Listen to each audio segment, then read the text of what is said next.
ಇದುವರೆಗೂ ಹಿಸ್ಟ್ರಿಯಲ್ಲಿ new year resolutions ತಗೊಂಡು complete ಮಾಡಿದ ವ್ಯಕ್ತಿ ಯಾರೂ ಇಲ್ಲ.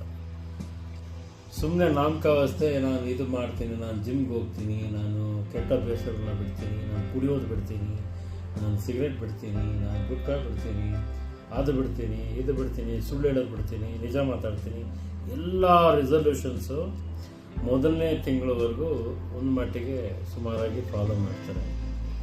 ಆಮೇಲೆ ಏನು ಮಾಡ್ತಾರೆ, ಈ 1-2 ದಿನ ಸ್ಕಿಪ್ ಮಾಡ್ತಾರೆ ವಾರದಲ್ಲಿ.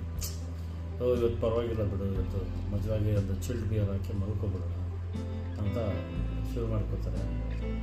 ಆಮೇಲೆ ವಾರದಲ್ಲಿ 2 ದಿನ ಆಗುತ್ತೆ, ಆಮೇಲೆ ವಾರದಲ್ಲಿ 1 ದಿನ, ಆಮೇಲೆ ಎಲ್ಲ ರಿಸಲ್ಯೂಷನ್ ಮಾರ್ಚ್ ಬರೋಷ್ಟಕ್ಕೆ ಎಲ್ಲ ಕಳೆದೋಗ್ಬಿಡುತ್ತೆ.